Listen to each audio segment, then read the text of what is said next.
IVM.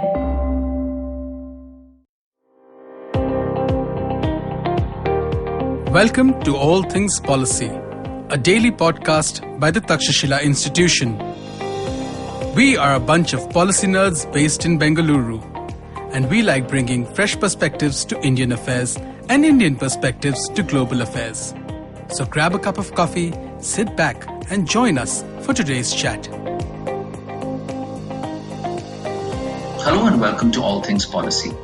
Since April of this year, we've all been paying attention to what's been going on in Ladakh.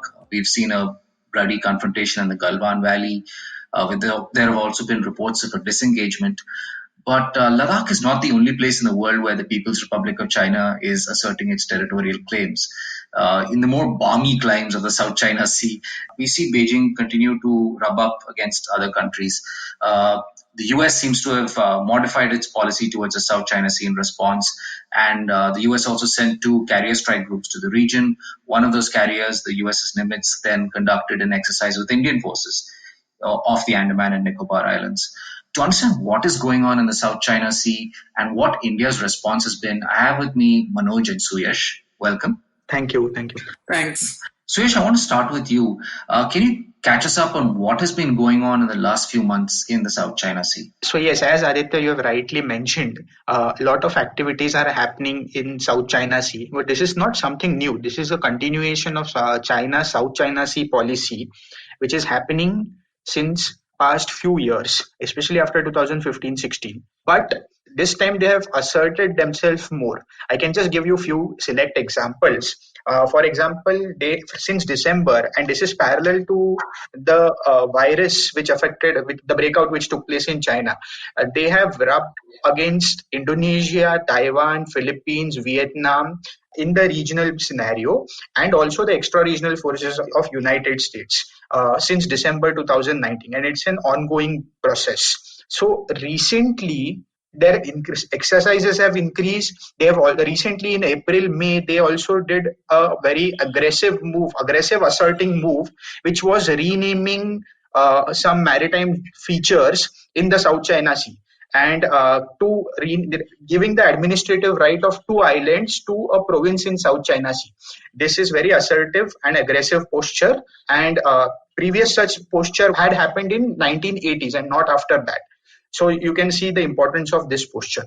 So the latest in the South China Sea development is change of US, I say it in quote, change of US policy or approach for the region. This happened last week when the US Secretary of State Mike Pompeo decided in his statement that he clearly called out patching for having no legal basis over 9-dash line, and said that arbitration's decision is final and legal for both the parties. This is 2016 arbitration which the Philippines had filed against China in 2012, if I'm not wrong. The US also assertively said that henceforth all the harassment, so we've noticed in the past, right, South China Sea, all the activities done not only by the PLA, but also their grey zone forces, which is harassment of Philippines and Vietnamese forces and fishing trawlers. So US said that these activities would also be called out by US, and these activities are illegal.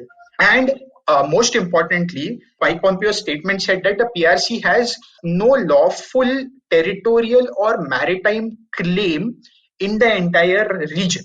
So this has to be highlighted, and this is very indicative that they are not issuing a statement on historical dispute between islands, but they are saying that all the maritime claims that China is making, which were mentioned in the PCA statement, would be null and void, and we don't acknowledge that claim. This is the importance of, but it is as many of the scholars have said, it is a continuation of the policy, but just asserting more assertiveness in the statements. It is coming out this time.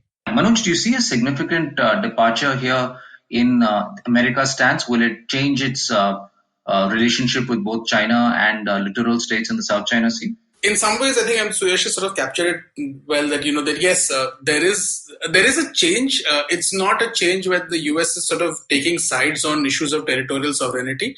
It's not saying that China's claims of territorial sovereignty are immaterial. What it's saying is that it's aligning itself with the Permanent Court of Arbitration's verdict, which essentially dismissed historical rights, which is what China's claim was, right? So I'm just going to read out from the PCA verdict. It said that the tribunal concluded that to the extent that China had historic rights to resources in the waters of the South China Sea, such rights were extinguished to the extent that they were incompatible with the exclusive economic zones provided by the convention, which is UNCLOS. So essentially, what the US is saying is that we are in agreement with this. And that's the change. It's not saying that China cannot have other modes of claiming some of these territories. So that's where it's sort of laying itself at the moment. In terms of tangibly, look, it is a change. It is a change because previously the US hadn't even necessarily taken such a public position on this. The US itself has not ratified UNCLOS. So that's the other sort of issue from that point of view. But what you can see is that by making this particular switch, and if you read Pompeo's statement along with a statement by David Stilwell, the U.S. Assistant Secretary of State for East Asia and Pacific Affairs, he also spoke last week, and he said essentially that this sort of shift in U.S. policy will now sort of open up possibly Chinese companies who have been operating in the South China Sea, state-owned enterprises who've been building artificial islands or who've been sort of involved in oil exploration also. Those could be opened up to sanctions because they are violating other states' rights. Yeah. At the same time, if you see, there was also a remark by Pompeo after his original statement where he said that, we are now sort of going to be far more openly supporting quote-unquote countries across the world who recognize that China has violated their territorial claims as well as or maritime claims. So I think there is a sense that the US is basically saying that we are going to be moving away from a posture where we weren't necessarily aggressively taking positions on this. Again, it's important that all of this happened last week at the time where 2 US aircraft carriers were in the region. And there was sort of jostling around that. So there is clearly a shift that is taking place in terms of articulation of policy and what that will eventually imply on the ground. But that does not necessarily mean that the US is taking territorial positions across the board. But yes, where China is making specific historical claims, the US policy shift is sort of aligning with the PCA does make rejection. So for example, if the Permanent Court of Arbitration's verdict was specific to, say, Mischief Reef or Thomas Shoal, which essentially are low tide elevations, and therefore the PCA had said that this will not sort of, these claims are not valid. There again, if the US is aligning itself with the PCA, that means it is rejecting territorial claims, China's territorial claims on these things. So in certain cases it is, in certain cases it isn't. It's not a new policy which says that, we are now rejecting these territorial claims. It's basically saying that we are aligning ourselves with the PCA said. And that's the sort of important takeaway. It's a toughening, but it's a calibrated toughening in some ways. Yeah, so clearly the Americans are not actually taking sides explicitly with any country in the region. They're just going by the PCA and by UNCLOS, which, like you pointed out, they haven't ratified themselves, though America does observe it in practice. Now, what is China up to in all of this? China's more recent assertiveness in the South China Sea probably predates the ongoing pandemic.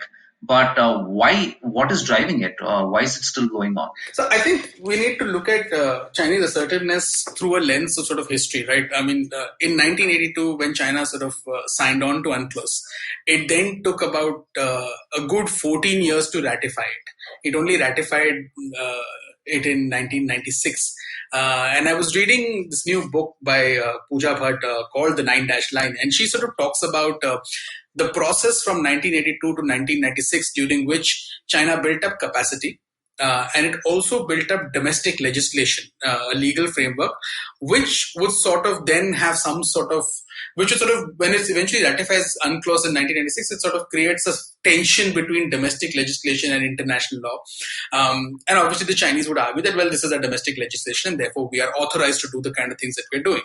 And one of the things that I found fascinating in a book, and the only reason why I'm sort of mentioning this is because it relates to what's happened subsequently after 2008, is that she talks about in 1998, which is after China ratified UNCLOS, it established what is called the Law of the People's Republic on the exclusive economic zones and the continental shelf. Why is this law important? Because in one of the articles of the law, which is an Article 8, it says that the PRC has exclusive right to construct, authorize, and regulate the construction, operation, and use of artificial islands and installations within its exclusive economic zone.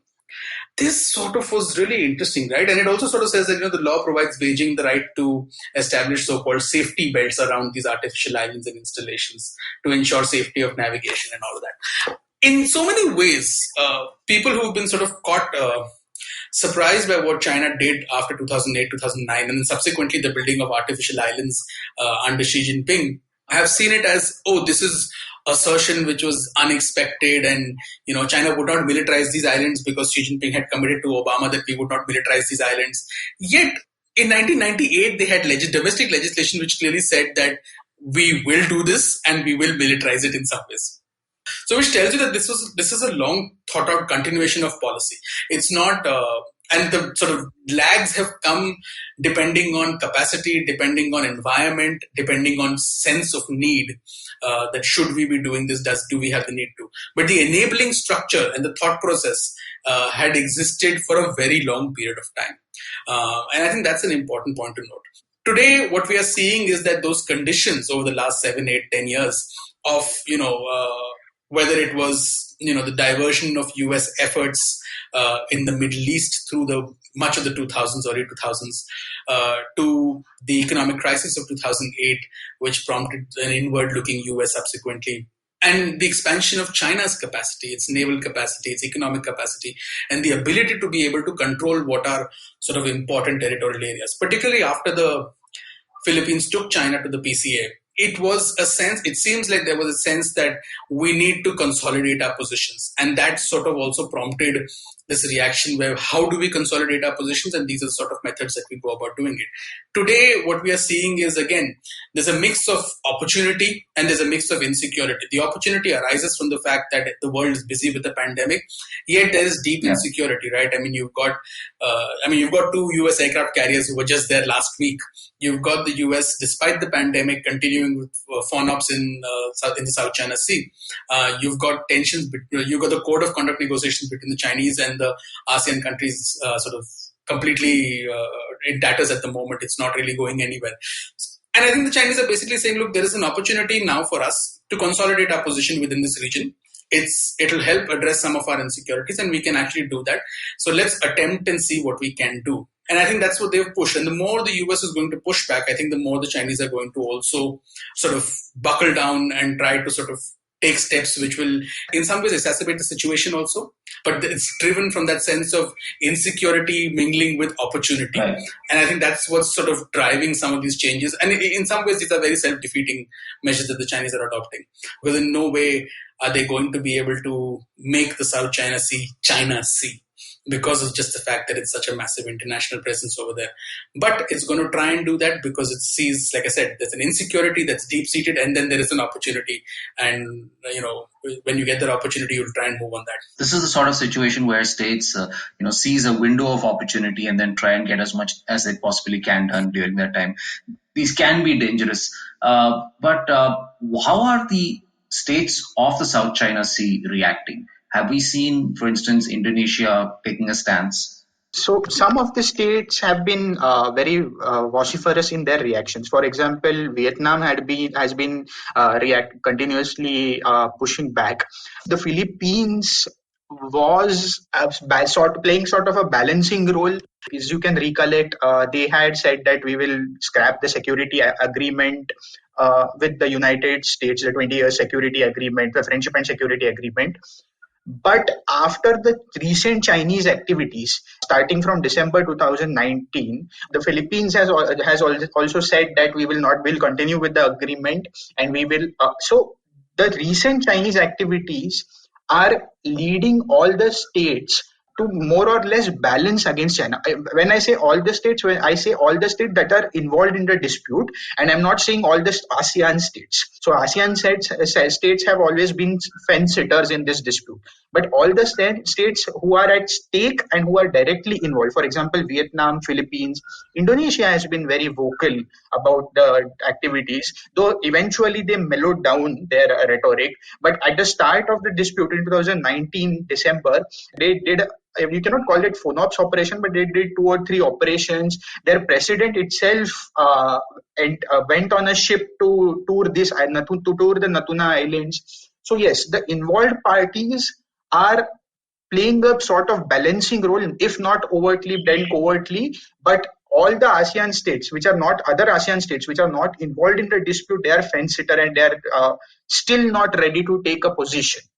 Though I have to add, the recent ASEAN summit, at the end of the recent ASEAN summit, ASEAN states did call out quote unquote Chinese aggression, saying that they didn't call out Chinese aggression per se, but they did say that the rule of the law should be, international laws should be followed in this region, which was perhaps the first time a near assertive or near aggressive statement was made by ASEAN and all the 10 states coming together. But still, they didn't call out Chinese aggression. Yeah, I think if I can add one thing to it, I think the challenge with ASEAN is always going to be the fact that the Chinese are this massive state at your periphery, which is going to be always around compared to the US, which is at a distance. And the other thing that you can see is that trade and economic linkages between China and ASEAN are extremely important.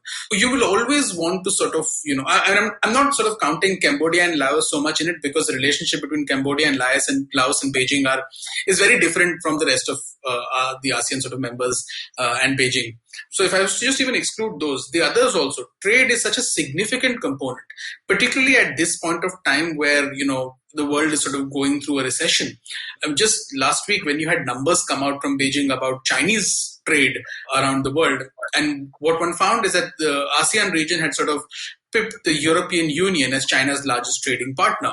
And for the last 1 week, you've seen concerted sort of news reports, propaganda, commentaries essentially from Beijing talking about how, we need to be working with ASEAN and ASEAN needs to be working with us. And if you're looking at your prosperity, it's linked to China. So I think Beijing sort of plays both these cards really well with ASEAN, right? At one level, it's sort of trying to use force, coerce them into accepting a fait accompli. At another level, it's also sort of trying to offer them these carrots by saying, look, you have access to these markets, you have access to investments, and we can sort of work together on trade on many, many things, which is in some ways very traditional sort of Chinese statecraft. But that's what it's doing. And I think that's something that's important to note, because for ASEAN member states also, particularly going through this phase where the global economy is suffering, China will be important. So they will, as much as they will try to balance on core interests, which, like Suyash has pointed out, increasingly they have sought to do. This is going to be a challenge, particularly from an economic point of view also. I would just like to add to this, Manoj. You have mentioned 2 points. One is the boundary and the second one is trade. In case of India as well, if not the second one, second one as well, but first one is also a major factor, right? Because we share such a big borders with Chinese. So that is why our perception is very different from all the 3 other Quad countries in case while dealing with China, and which is a complication that we face. All right. Now, I want to ask you both. There's this other country that, of course, China has a territorial dispute with, which is India. And India did come out with a statement last week. We had the MEA come out with a statement. Is there a change in India's stance? Yes, we have always maintained that Indian foreign policy is reactive. And this time as well, it proves that though there is not a complete shift of position, but yes, India has slowly and steadily started taking positions on South China Sea dispute. The recent operation with the US Nimitz carrier strike group was an indicative of fact that India is it was a symbolic action, of course directed towards China. But can similar actions be held in South China Sea? I am not sure. Yes, there could be joint exercises. For example, if a trilateral exercise can be conducted and has been conducted in South China Sea, which included India, but that could be at a limited portion. But for India right now, it is very important to go ahead and make statements on South China Sea. For example, if there is a dispute, then if it is not capable of carrying out FONOPS operation, but at least making a statement would go a long way in expressing our displeasure about activities that China does on our border through the statements in South China Sea. Yeah, okay. So we did make a statement last week, right? We did speak about, freedom of navigation, calling South China Sea a part of the global commons, and talking about how we need freedom of navigation, overflight, and unimpeded lawful commerce within what is an international waterway. And I think that's fine. I don't think that there is any issue with the statement. India's policy with regard to South China Sea has sort of shifted gradually. So if you go back to 2014 when Modi and Obama met, that was the first time that you had an Indo-US joint statement talking about the South China Sea. And I think that was a significant departure from the past. Since then, on and off, sort of we've made comments, but I don't think we really we are again not taking any position on territorial disputes. And again, at the end of the day, the issue is about capacity. Do we have capacity to display presence in the South China Sea? A lot of Indian commentators have argued that yes, we should be, irrespective of capacity, we should be doing something in that part of the world as a signaling measure to Beijing. I believe that yes, there's absolutely no reason why we should not be doing that. We can be obviously sending those signals to Beijing that we are present here. I am a little bit more cautious about statements. I think repeating things without putting substance behind it will have no value. And therefore, I think that, if you make a statement, you should at least sort of back it up a little bit with some presence in the region. Obviously, we don't have staying power within the South China Sea. That's not the case if you're going to have that right now. And I don't think we need to. It's not a fight that we need to be engaged in. Because if we need to engage Beijing somewhere in the maritime domain, it is in the Indian Ocean region. So anything that we do in the South China Sea would essentially be a signaling measure from the sort of broader strategic point of view. But it's important for us to do that because the South China Sea is, and not just to prick Beijing in any which way, it's also because it's important from our own interest point of view, right? A significant amount of India's trade passes from the South China Sea. Around 55% of India's trade passes through the South China Sea. So it's not that, this is just about irking the Chinese. That's always welcome. But I think it's important to, keep in mind that we have strategic interests in the region. And we don't necessarily want to go to a point where we see conflict in that region because that will damage our interests. So, and that's also something that we need to keep in mind, before we become trigger happy. So I think those are the sort of thoughts that I would have in terms of what Indian policy can be going forward. Yes, we can do signaling. No, we don't have the capacity to stay over there for a long period of time. Should we look to build some of this capacity? Perhaps yes, but then that'll involve a whole lot of other things with regards to our budget and the spending that we do on our armed forces. Our primary theater where we need to engage Beijing should be the Indian Ocean region. And therefore, if the trade-off is between capabilities in the far seas to capabilities in the Indian Ocean region, I would sort of spend more on the Indian Ocean region. And in terms of our statements, look, an offhand statement about the South China Sea being global commons is fine. But if you're going to be making an issue out of it, you need to be able to demonstrate capacity. And I don't think we have the capacity at the moment. Yeah, I can't agree with you more, Manoj. Teddy Roosevelt did not say speak loudly and carry a small stick. So I think India should be careful or calibrated in its statements, and it should actually quietly build up capacity, not just that of its armed forces, but also build up those of partner countries like Vietnam and possibly Indonesia. All right, this is not going to be the last All Things Policy episode on the South China Sea. We're going to be revisiting this topic a lot in the coming months, and we look forward to having this discussion again. Thank you again so much, Manoj and Suyash. Thanks. Thank you. And thank you for joining us on All Things Policy. If you liked our show, don't forget to check out other interesting podcasts on the IVM network. You can tune into them on the IVM Podcast app, ivmpodcast.com, or wherever you listen to your podcasts. You can also follow IVM on social media. The handle is @IVM Podcasts on Twitter, Facebook, and Instagram. And hey, if you'd like to dive into Takshashila's research on technology, strategy, and economic affairs, check us out at our Twitter handle @TakshashilaINST or our website takshashila.org.in. I hope you enjoyed that show. I'd like to thank our sponsors this week, Paytm Money and Intel. Before I tell you about some of the shows that we have for you this week, I really wanted to kind of really point out the incredible efforts of our host and our team. We've been able to maintain most of our production schedule in this lockdown, which is going into 4 months now. And I couldn't be happier with the fact that our hosts and team have been able to kind of just get all of this stuff out so incredibly well. So I just really wanted to kind of call them out for that and thank them for their support in this time. And since I spent so much time talking about that, and I want to get you out of here quickly, let me give you a quick update on a few shows that you should check out this week. On Sliders, we had Amish Tripathi, really interesting discussion, both of them dive deep into history. Monty Panesar was on Edges and Sledges, another really cool show. On Advertising is Dead, Tanmay Bhatt showed up. That was a cool episode. Malini Agarwal, also probably better known as Miss Malini, showed up on Absolutely Right. It's just been an absolutely gangbusters week in terms of like the kind of guests we've had and the conversations we've had on the network. Please do check some stuff out. And with that, we hope to see you again next week. Hi, my name is Anupam Gupta. I'm B50 on Twitter. I am the host of Paisa Vaisa, the show that talks money. On my show, I speak to experts from every field of money and finance, from stock markets, equities, debt funds, credit cards, life insurance, every possible area of money and finance that you can think of. We even did an episode on cryptocurrency. I've got fantastic guests from mutual funds to personal finance experts everywhere. Robo-advisory, startups, just name it, we've got it. At Paisa Vaisa, we help you make smart decisions about money. You work hard for money. Now make your money work hard for you. New episodes out every Monday, and you can listen to my show on the IVM Podcast app or any other podcasting app that you have.